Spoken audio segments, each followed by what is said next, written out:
Welcome to Dream Big in English Junior Reading Session, Robin Hood Story, Episode 6.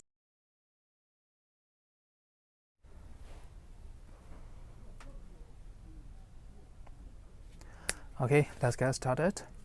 Page number 17. Samena Sakungu Sabiro Pajame. The Outlaws of Sherwood Forest. Outlaws, Ubriye Pimpamani Taneduri. The persons who are not protected from the law. Obina Ubrine, Ubri Pawing Pimpaku Young through outlaw locore, or Tiwatu de solution or Dobonji, Hopino, Dobonji of Sherwood Forest. Sherwood Forest Manitanet, Dobonji Richo, Padijame. Robin ran through the forest until he could run no more. Verbga R-A-N ran. Subject are Robin, or Robin ran, Robin at beauty through the forest. Hobino, the daughter chagu purely at beauty. Through the forest got adverb phrase of Tua Nia, Niamo Tarashin. The daughter chagu purely to a Tarashin popularare. Subject verb adverb phrase of Tarashin. Until he could run no more. Until the conjunction bare, he the subject bare, could run the verb bare, adjunct to a clause. Bar clause later to adverb clause of time, until he could run no more. To tapiro mapi 90 time. Okay, Robin ran through the forest until he could run no more. Robin to sabiro mapi 90 time. Not the daughter chagu purely at beauty. I wish that the forester had never spoken to me. He thought to himself, I wish that I had followed a different path through the forest. I wish that. So I wish by the National route that I'm a pinine Jawahu, purity mantone. I will not pinine Jawa, purity mantone, woman nebula solution that they might pick a sally, or a pinine Jawa solution that repented, not regret. Alubons and Nana Bones and Munin purity master don't. I wish that the forester had never spoken to me. I'll be not to up your idea. I wish that no, the forester had never spoken to me. Not the door went aniga. Now, Sakama Pioke and he thought to himself, I wish that I had followed a different path through the forest. No, I wish that I had followed a different path through the forest. The daughter shall go the child language we can in Gaume. Not the dog went and we are out, the Kamapio can Gaume, so to Piamiro Sensare, to go to Piamiro Sensare. But what was done was done.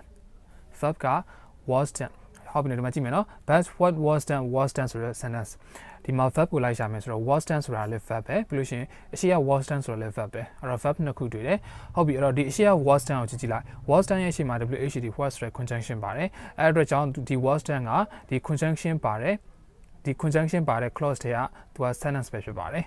Not the conjunction bare closed here, verb special bare, address on to a main verb hogu, or now was done a main verb. Or a bet what was done was done. Pick here are colonga pipi to avipe. The Shia clause what was done to a clause par clause lesser to a subject yama young, or a subject yama now messiama, or subject yama now messiama, the clause now clause special party. Or subject yama young to general tika malu patapiane, or what was done, pick here are colonga pipi to avipe. Robin was now an outlaw. Verbka was subject Robin. An outlaw complement, subject verb complement. Robin was now an outlaw. Robin Aku, double GDL to He could not return to his home. Verb could not return, subject he, or to his home adverb phrase of direction. He could not return to his home. He could not see his father or mate Marian again. Verbga could not see, subject he, his father object, or mate Marian object. Subject verb object. Or he could not see his father or mate Marian again. Robin do you pay? Do you pay the mamolution? Do you commonly do you to do his mate Marian? Tabiro Madriarabu. Now he would have to hide in the forest and live like an animal. Or now Agumara, he would have to hide in the forest and live like an animal. So the sentence he would have to hide in the forest. So the sentence solution would. Would gada anaga jangwa pyojine chima tone to late solution ru bata piane have to have to ကကြတော့ must must ဆိုတဲ့ပုံစံမျိုးနဲ့သုံးထားတယ်အဲ့တော့သူ့ကိုကျွန်တော်ကဒီရမယ်မဖြစ်မနေလုပ်ရမယ်ဆိုပြီးတော့ကျွန်တော်တို့ကဘာသာပြန်ရတယ်အဲ့တော့ဒီမှာလိမ့်မယ်ရဲ့ရမယ်ပြန်လိုက်လို့ရှိရင်တော့ဖြစ်မနေလုပ်ရလိမ့်မယ်မဖြစ်မနေလုပ်ရလိမ့်မယ်ဆိုပြီးတော့ကျွန်တော်တို့ဘာသာပြန်ရမယ်အဲ့တော့ now he would have to hide သူကပုံရလိမ့်မယ် in the forest ပုံနေရလိမ့်မယ်တတော်ထဲမှာပုံနေရလိမ့်မယ်and live like an animal အရှိက he would have to နဲ့ပြန်ဆက်မယ် he would have to live like an animal ဟုတ်ပြီနော်သူကတတော်ထဲမှာပုံနေပြီးတော့တရိတ်ဆန်တစ်ကောင်လိုပဲနေထိုင်ရလိမ့်မယ်ဟုတ်ပြီနော် Robin အစားအဲ့လိုတွေးထားခဲ့တယ် Robin soon realized that he was not alone in the forest verb က realized realized realized အဲ့တော့ soon မကြခင်မှာပဲဆိုတော့ subject က Robin subject verb Robin realized က understand well understand well understand well ဆိုတော့ Robin ကမကြခင်မှာပဲသဘောပေါက်သွားတယ်ဘာသဘောပေါက်တာလဲဆိုတော့ that he was not alone in the forest ဟုတ်ပြီနော် that he was not alone in the forest က that ဆိုတဲ့ conjunction ပါတယ် he ဆိုတဲ့ subject ပါတယ် was ဆိုတဲ့ verb ပါတယ်အဲ့ဒါကြောင့်သူက clause ဘာ clause လဲဆိုတော့သူက object နေရာမှာရှိနေတယ် object နေရာမှာကျွန်တော်တို့က noun ပဲရှိရမယ်သူက object နေရာမှာရှိနေတဲ့ clause မို့လို့သူက noun clause သူ့ကိုဘာသာပြန်မယ်ဆိုလို့ရှိရင် go နဲ့ကောက်ပြီးတော့ဘာသာပြန်ရမယ်အဲ့တော့ that he was not alone in the forest တတော်ထဲမှာသူတယောက်တည်းမဟုတ်ဘူးဆိုတာကို Robin ကနားလေသဘောပေါက်သွားတယ် other men lived there too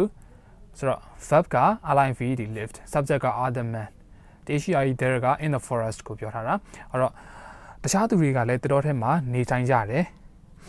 The first person Robin met was called Will Stoddley ဟုတ်ပြီနော် Will Stoddley အဲ့တော့ the first person Robin met Robin ပထမဆုံးတွေ့တဲ့သူတယောက်ကိုဟုတ်ပြီနော် Robin တောထဲကိုထွက်ပြေးလာပြီးတော့ဒါ Robin ကသူ့ကိုသူတယောက်တည်းတောထဲမှာနေထိုင်ရမယ်လို့ထင်ခဲ့တယ်ဒါပေမဲ့တောထဲမှာလူကြီးအများကြီးပဲဆိုတာသူနောက်ပိုင်းမှာသဘောပေါက်သွားတယ်အဲ့တော့တောထဲမှာသူပထမဆုံးတွေ့တဲ့သူတယောက်က the first person Robin met was ဖြစ်ပါသည် was called ခေါ်ပါသည် Will Stoddley နော် Will Stoddley လို့ခေါ်ပါတယ်တော်ထဲမှာသူပထမဆုံးတွေ့ရတဲ့သူကို Will Stoddley လို့ခေါ်ပါတယ်အဲ့တော့ Will Stoddley was a thin man with sharp eyes အဲ့တော့ verb က was was subject က Will Stoddley အဲ့တော့ a thin man က complement subject verb complement with sharp eyes က adverb phrase of manner အဲ့တော့ Will Stoddley လို့ခေါ်ပါတယ် Will Stoddley က a thin man ပိန်ပိန်ပါပါလူတစ်ယောက်ဖြစ်ပါတယ် with sharp eyes ဟုတ်ပြီနော်မျက်လုံးဟုတ်နော်မျက်လုံးကစူးရှပြီးတော့ပိန်ပိန်ပါပါရှိတဲ့ပိန်ပိန်ပါပါတွင်ပြင်ရှိတဲ့သူတစ်ယောက်ပဲဖြစ်ပါတယ်အဲ့တော့နောက်ထပ် paragraph တစ်ခုကိုဆက်သွားကြမယ်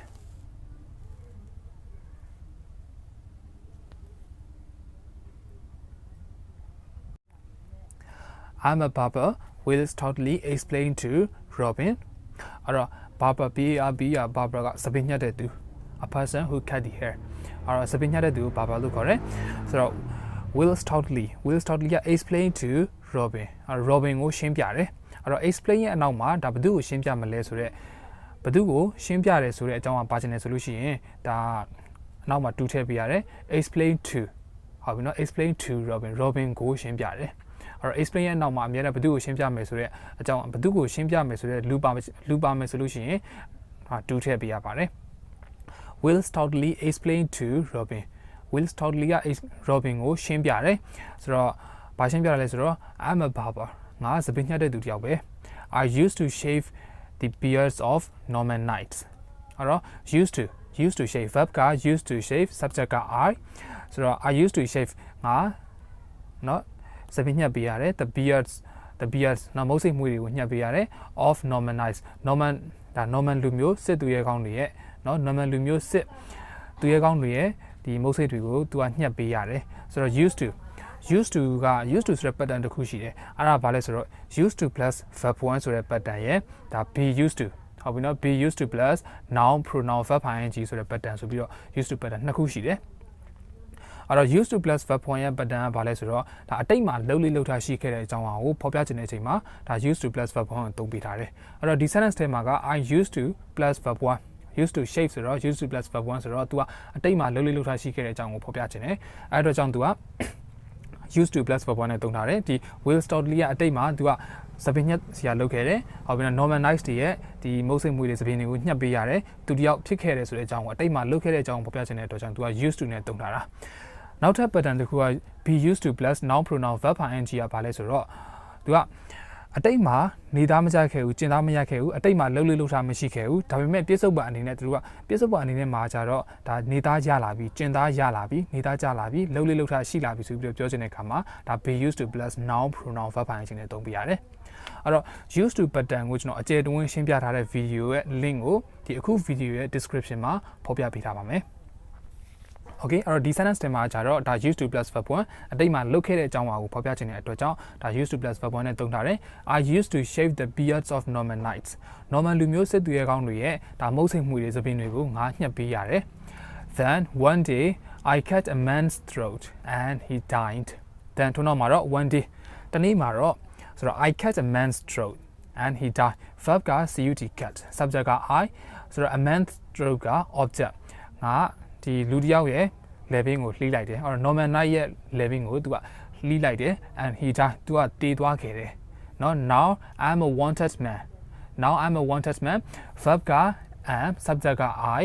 a wanted man က complement subject verb complement အဲ့တော့အခုငါ့ကိုအလိုရှိနေကြတယ်ဆိုတော့အခုငါ့ကိုဖမ်းဖို့အတွက်ကြီးညာစာထုတ်ထားတယ်ဟုတ်ပြီเนาะ soon many other men joined them soon မကြခင်မှာပဲ many other men joined them verb က joined subject က many other men them က object subject verb object အဲ့တော့ soon မကြခင်မှာပဲ many other men joined them ဒါ Robin Hood နဲ့ Will Stoutley စကားပြောနေတဲ့เนาะစကားပြောနေတဲ့စီကိုတခြားသူတွေကရောက်လာကြတယ်เนาะလူအသစ်ရောက်လာတဲ့အတွက်ကြောင့် Robin Hood လူအသစ်ရောက်လာတဲ့အတွက်ကြောင့်တခြားသူတွေကလာပြီးတော့မိတ်ဆက်ကြတဲ့သဘောပေါ့ Some of the men were in the forest because they had not paid their taxes အဲ့တော့ verb ကဒီမှာwere subject က some of the men အဲ့တော့လူတချို့ကSome of the men were in the forest. In the forest ကဒီမှာကျွန်တော်တို့ were ကိုကျွန်တော်တို့ live live လို့မြင်လိုက်တာပိုကောင်းမယ်အဲ့တော့လူတချို့ကနေထိုင်ကြသည်ပေါ့အဲ့တော့ in the forest က adverb phrase of place တစ်တော့ထဲမှာနေထိုင်ကြသည်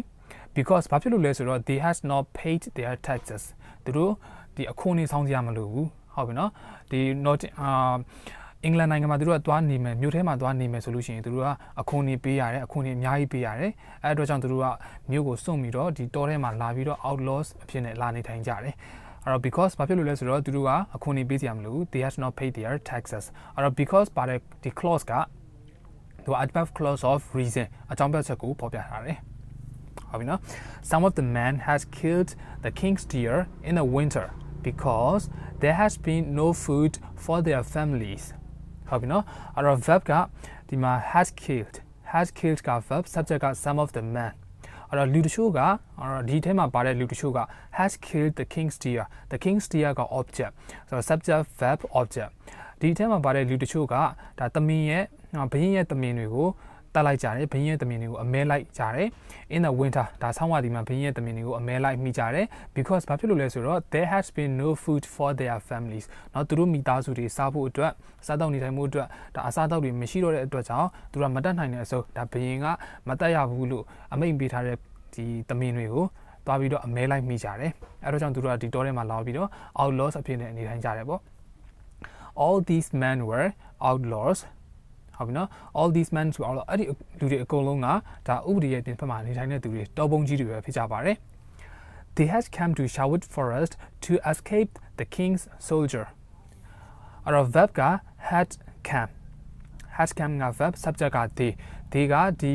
တောထဲမှာနေထိုင်တဲ့ Sherwood Forest ထဲမှာနေထိုင်တဲ့သူတွေအကုန်လုံးကို refer လုပ်ထားတယ်ရည်ညွှန်းထားတယ်အဲ့တော့ they had come သူတို့ကလာကြတယ် to Sherwood Forest တို့လာကြတယ် to escape 2 plus verb 1တွေ့ရ solution ကျွန်တော်ကချင်းဘိုးရန်လို့ကျွန်တော်ဘာသာပြန်မယ်ဒီ sentence ထဲမှာကျွန်တော်ကဘိုးရန်လို့ဘာသာပြန်လိုက်မယ် to escape လွတ်မြောက်ဖို့ရန်ဒီတောထဲမှာလာနေထိုင်ကြတယ် the king soldiers ဒါဘရင်ရဲ့စစ်သားတွေပေါ့နော်ဘရင်ချမှတ်ထားတဲ့ဥပဒေကိုချိုးဖောက်လိုက်တဲ့အတွက်ကြောင့်ဒါစစ်သားတွေကသူတို့လိုက်ဖမ်းကြမယ်နောက်ပြီးတော့ဘင်းရဲ့စစ်တီတော်တွေကသူတို့လိုက်ဖမ်းကြမယ်အဲ့တော့ကြောင့်စစ်တီတော်တွေလက်ကနေပြီးတော့စစ်တီတော်တွေရဲ့ရန်ကနေပြီးတော့လွတ်မြောက်အောင်အတွက်ကိုသူတို့ကဒီ Sherwood Forest ထဲမှာလာပြီးတော့နေထိုင်ကြတယ်ဆိုတဲ့အတိတ်ပဲဖြစ်ပါတယ်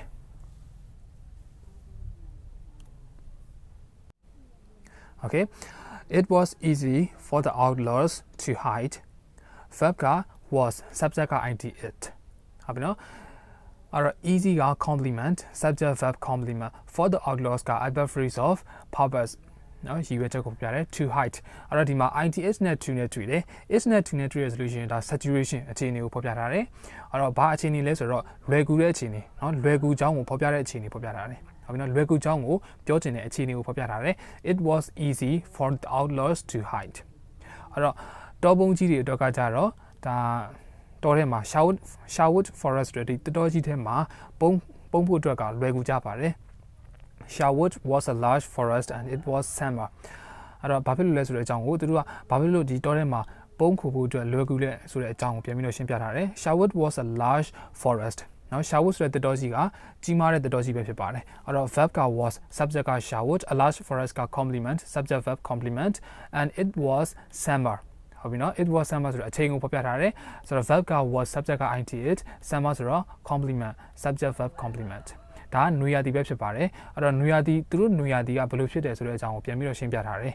သူတို့နွေရာသီမှာရက်တွေကဒီဘယ်လိုမျိုးအခြေအနေရှိတယ်ဆိုတဲ့အကြောင်းကိုဖော်ပြထားတယ် the days were long and warm ဟုတ်ပြီနော်နွေရာသီမှာသူတို့ရက်တွေကဒါ the days were long နေတာရှည်လျားတဲ့ and warm ပြီးတော့နွေးထွေးတယ်နော်အရင်ပူတာမျိုးလည်းမဟုတ်ဘူးသူတို့ကအေးပိုင်းဒေသဆိုတော့နွေရာသီရောက်ပြီဆိုလို့ရှိရင်အရင်ပူမသွားဘူးနွေးနွေးထွေးထွေးလေးနဲ့နေကောင်းထိုင်ကောင်းရှိတယ် the days were long and warm နော်နေတာရှည်ပြီးတော့နွေးထွေးနေထိုင်လို့ရတယ်တော်ထဲမှာ there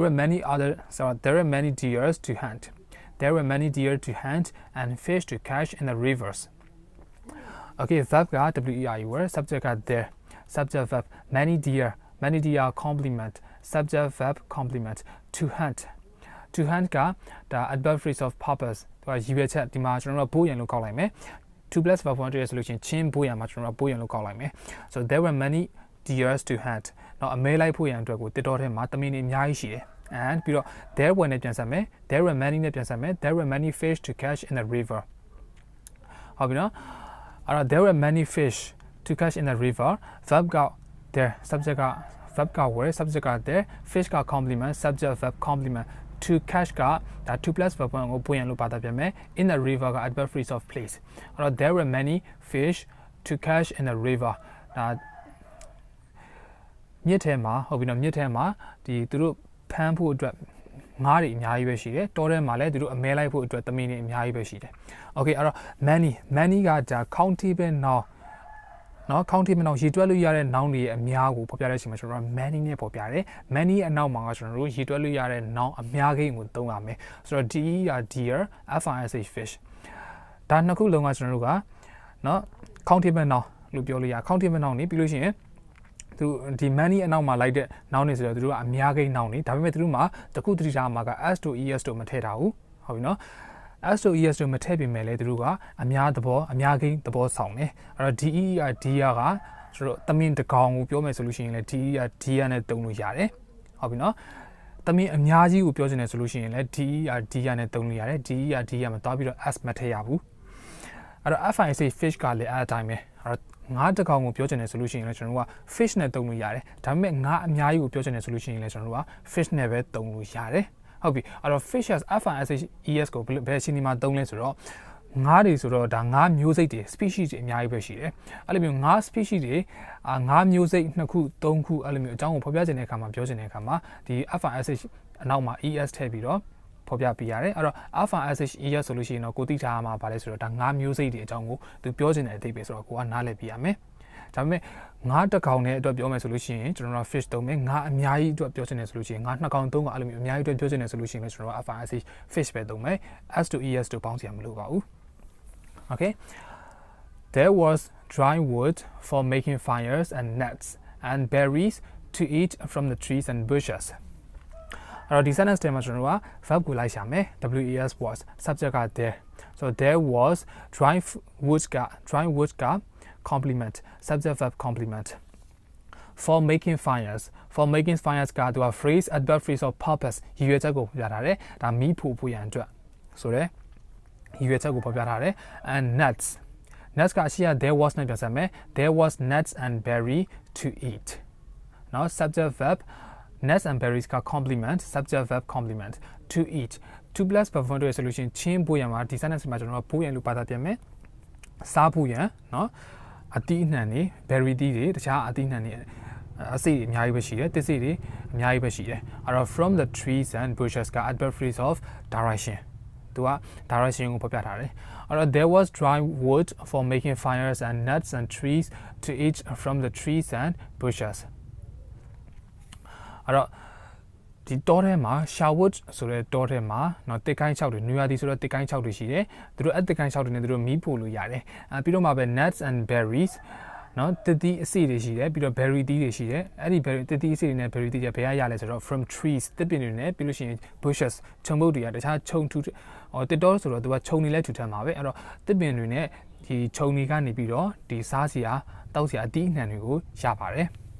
so there was wild corn in the clearing at the forest edge အဲ့တော့ verb က was subject က there so there was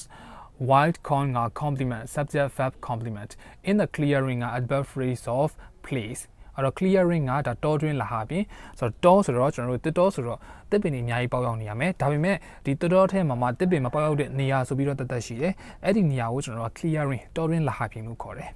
အဲ့တော့တောတွင်းလာဟာပြင်ထဲမှာနော် at the forest edge at the forest edge ကသူက adjective phrase အရှိရ clearing ကို refer လုပ် clearing ကိုအထူးပြုထားတယ်သူ့ကိုဘာသာပြန်မယ်ဆိုလို့ရှိရင် တော့နဲ့ copy တော့ဘာသာပြန်မယ် at the forest edge နော်တစ်တောရဲ့အစွန်ဘက်မှာရှိတော့တောတွင်းလာဟာပြင်မှာလာဟာပြင်ထဲမှာဒါ wild corn နော်ပြောင်းဖူးတွေရှိပါတယ်ဒါတောတွင်းမှာပေါက်ရောက်နေတဲ့ပြောင်းဖူးတွေရှိပါတယ်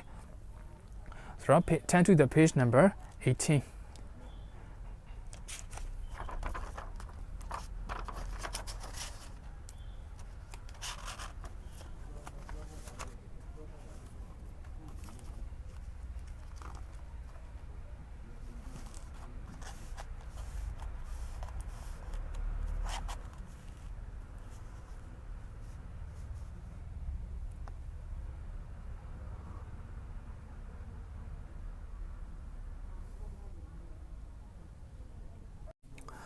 So there were now more than 50 outlaws.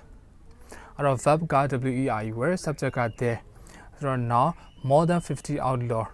More than 50 outlaws are complement subject verb complement. So there were now more than 50 outlaws, and that number grew each week. So verb got grew subject got that number each week got adverb phrase of time. So there was now more than 50 outlaws, and that number grew each week. အဲ့တော့အခုချိန်မှာဆိုလို့ရှိရင်เนาะဒါ Robin ပါဝင်တောတွင်းထဲမှာတောပုံအယောက်90ရှိနေပြီ more than ဆိုတော့90ထက်မနည်းဘူး90ထက်အများကြီးပဲရှိသွားပြီเนาะ and that number ပြီးတော့အဲ့ဒီအရေအတွက်ကလည်း grew each week တစ်ပတ်တိုးလာတယ်ဟုတ်ပြီเนาะတောထဲကိုဝင်ရောက်ပြီးတော့ခိုးဝင်လာတဲ့လူတွေများလာတဲ့အတွက်ကြောင့်တစ်ပတ်ဒီသူတို့တောထဲမှာနေထိုင်တဲ့သူတွေရဲ့လူဦးရေအရေအတွက်ကတိုးလာခဲ့တယ် The outlaws wore coats of Lincoln green which they had stolen from the king's foresters Our verb got WOI were subject got the outlaws. Coat of Lincoln green to verb. So the outlaws were coat of Lincoln green. So Tori mani tane da double jiriga da Lincoln green. No a sayang whistle. A sayang uniform go whistle jabare. And which they had stolen from the king's forester to a clause. Ba clause les ro she Lincoln green coat of Lincoln green ကို refer လုပ်ထားတယ်အရှိက coat ကို refer လုပ်ထားတယ်အဲ့တော့ကြောင့်သူက adjective phrase အရှိက coat ဆိုတဲ့ noun ကိုအထူးပြုထားတယ်အဲ့တော့ကြောင့်သူက adjective phrase ဒေါနဲ့ copy တော့ဘာသာပြန်မယ် which they had stolen from the king's forester ဒါဘရင်တစ်တော်ဝန်ထမ်းတွေစီမှဘရင်တစ်တော်တွေထံမှခိုးလာတော့နော်ကုတ်အင်ဂျီတွေကိုဝတ်ဆင်ကြပါတယ် The green coats helped them to hide in the forest Verb got HELPD helped. Subject got the green coat. Then got object. Subject verb object. To hide. So 2 plus verb 1 so ချင်းပိုးရန်လို့ဘာသာပြန်မယ်ချင်းဒါမှမဟုတ်လို့ရှိရင်ပိုးရန်လို့ဘာသာပြန်မယ်ဒီ sentence တွေမှာကျွန်တော်ပိုးရန်လို့ဘာသာပြန်မယ် in forest က adverb phrase of place ဟုတ်ပြီနော်the green coats helped them to hide in the forest အဲ့တော့တစ်တော့ထဲမှာဒီ green နော်အစိမ်းရောင်ဝတ်စုံကသူတို့ကိုပုံဖို့အတွက်အကူအညီပေးပါတယ် Every day the sheriff robs the ordinary people. So every day the sheriff robs the ordinary people with high taxes. Robin said to the other outlaws. Robin ကတခြားသူတွေကိုပြောပါတယ် Robin ကတခြားတောပုံကြီးတွေကိုပြောတယ် every day နေ့တိုင်းမှာပဲ the sheriff robs the ordinary people. Sheriff robs sheriff မြို့ကိုအုပ်ချုပ်တဲ့သူက rob ဆိုတာဓမြတိုက်တယ် the ordinary people တာမန်လူတွေစီကဓမြတိုက်တယ်ဘလို့ဓမြတိုက်တာလဲဆိုတော့ with taxes အခုနေအများကြီးကောက်ခံ with high taxes အခုနေအများကြီးကောက်ခံပြီးတော့ဓမြတိုက်ပါတယ်ဆိုပြီးတော့ဒါ Robin ကတခြား outlaw တွေကိုပြောပြတယ် we should rob the sheriff in return verb က should rob subject က we ဆိုတော့ we should rob ငါတို့ကပြန်ပြီးတော့ဓမြတိုက်တင်တယ် the sheriff ကိုပြန်ပြီးတော့ဓမြတိုက်တင်တယ် in return ဆိုတာဒါအပြန်လန်အနေနဲ့နော် sheriff က ordinary people တွေကိုဓမြတိုက်တယ်အဲ့ဒီအတွက်ကြောင့်အဲ့ဒီအပြန်လန်အနေနဲ့ဒါ Robin Hood ကို outlaws တွေကလည်းဒီ sheriff ကိုပြန်ပြီးတော့ဓမြတိုက်မယ် but we will not rob him because we want to be rich verb က will not rob subject က we ဆိုတော့ him က object him က sheriff ကို refer လုပ်ထားတယ်အဲ့တော့ငါတို့ကဒီ sheriff ကိုဓမြတိုက်မှာမဟုတ်ဘူးအဲ့တော့ because we want to be richက clause adverb clause of reason เนาะအကြောင်းပြချက်ကိုဖော်ပြထားတယ်အဲ့တော့ because we want to be rich ချမ်းသာခြင်းတဲ့အတွက်ကြောင့်ချမ်းသာခြင်းတဲ့ရည်ရွယ်ချက်ကြောင့်ငါတို့ကဒီ sheriff ကိုဓမြတိုက်မှာမဟုတ်ဘူး we will rob the rich to give to the poor verb က will rob subject က we so the rich က object subject verb object to give to the poor to give က so adverb phrase of purpose ရည်ရွယ်ချက်ကိုပြပြထားတယ်ဘူးရန်တို့ကဘာသာပြန်မယ် so to the poor က adverb phrase of direction we will rob the rich to give to the poor เนาะဆင်းရဲတဲ့သူတွေကိုပြန်ပြီးတော့မျှဝေဖို့အတွက်ပြန်ပြီးတော့ပေးဖို့အတွက်ဒါငါတို့ကချမ်းသာတဲ့သူတွေကိုဓမြတိုက်မယ်ဆိုတော့အတိတ်ပဲဖြစ်ပါတယ် so the rich ဆိုတာကအဓိကအပြင်ဒါ sheriff ရဲ့အပေါင်းပါတွေကို refer လုပ်ထားတယ် sheriff ရဲ့အပေါင်းပါတွေကိုရည်ညွှန်းထားတာဖြစ်ပါတယ်အဲ့တော့ we will not harm women children or honest men အဲ့တော့ verb က will not harm subject က we women children or honest men က object so we will not harm ကဒါထိခိုက်စေသည်အဲ့တော့ we will not harm ငါတို့ကမထိခိုက်အောင်မလုပ်ဘူး women မိန်းမတွေ children ကလေးတွေ or honest men ဒါရိုးသားတဲ့သူတွေရိုးသားသားနေထိုင်စားသောက်တဲ့သူတွေကိုငါတို့ကထိခိုက်အောင်တော့မလုပ်ပါဘူး we will right wrongs when we can and we will bring hope to the people အဲ့တော့ဒီမှာ verb က will write က verb အဲ့တော့ subject က we wrongs က object အဲ့တော့ subject verb object ဒီမှာ right ကိုကျွန်တော်တို့ correct လို့နားလည်လိုက် wrongs wrong ဆိုလဲကျွန်တော်တို့ mistake လို့နားလည်လိုက်အဲ့လိုဆိုလို့ရှိရင်တော့ဒါမျိုးလုံးနဲ့မြင်သွားလိမ့်မယ် we will correct the mistake เนาะငါတို့ကအမှားကိုအမှန်ဖြစ်အောင်လုပ်မယ် when we can เนาะငါတို့တတ်နိုင်တဲ့အချိန်เนาะငါတို့တတ်နိုင်တဲ့အချိန်မှာအခုကသူတို့လူရောက်90ရှိနေပြီ outlaw store ထဲမှာလူရောက်90ရှိနေပြီအဲ့တော့ကြောင့်သူတို့ဒါဓမြတိုက်ဖို့သူတို့ကိုယ်တိုင်ခုခံမှုအတွက်လူအင်အားလုံလောက်နေပြီဆိုတဲ့အဓိပ္ပာယ်အဲ့တော့ one weekend ငါတို့တတ်နိုင်တဲ့အချိန်မှာအမှားကိုအမှန်ဖြစ်အောင်လုပ်မယ် and we will bring hope to the people เนาะမျှော်လင့်ချက်တွေပြန်ပြီးတော့ပေးမယ်เนาะပြည်သူလူထုတွေမျှော်လင့်ချက်ပြန်ပြီးတော့ပေးမယ်ဆိုတော့ we will live outside the law because the law is only for the rich man we will live outside the law because the law is only for rich man အဲ့တော့ verb က will live subject က we outside the law က adverb phrase of place အဲ့တော့ we will live ငါတို့နေထိုင်မယ် outside the law ဥပဒေရဲ့အပြင်ဘက်မှာငါတို့နေထိုင်မယ် because ဘာဖြစ်လို့လဲဆိုတော့ the law is only for the rich man အဲ့တော့ဥပဒေကဒါသူတို့sheriff ရဲ့အပေါင်းပါတတိတွေเนาะ sheriff ရဲ့အပေါင်းပါတတိတွေအတွက်ရည်ရွယ်ပြီးတော့ဒါချမှတ်ထားတဲ့ဥပဒေဖြစ်နေတဲ့အတွက်ကြောင့်ဒါသူတို့ကဥပဒေရဲ့အပြင်ဘက်မှာနေထိုင်မယ်အဲ့တော့ we will fight these rich men's unfair law verb က will fight subject က we အဲ့တော့ we will fight ငါတို့တိုက်ခိုက်မယ်ဘယ်သူကိုတိုက်ခိုက်မှာလဲ these rich men's unfair law အဲ့တော့အဲ့ဒီsheriff နဲ့သူရဲ့အပေါင်းပါတွေเนาะ sheriff နဲ့သူရဲ့အပေါင်းပါလူကုန်ထမ်းတွေအတွက်ချမှတ်ထားတဲ့ဒီမမျှတတဲ့တိုင်းပြည်သားတွေအတွက်မမျှတတဲ့ဒီဥပဒေကိုသူတို့ကတိုက်ခိုက်မယ်ဆိုတဲ့အဓိပ္ပာယ်ဖြစ်ပါတယ်အဲ့တော့ that will do today ဒီနေ့တော့ကတော့ဒီလောက်ပါပဲအဲ့တော့တခြားနောက်ထပ်နေ့တွေမှာပြန်ပြီးတော့ဒီ Robin Hood နဲ့သူရဲ့အပေါင်းပါတွေကဒါ sheriff နဲ့တခြား the rich man เนาะ the rich man's unfair law ကိုဘယ်လိုမျိုးဆက်နေကြမလဲဆိုတော့ကိုဆက်ပြီးတော့ဖတ်ကြည့်ကြပါမယ်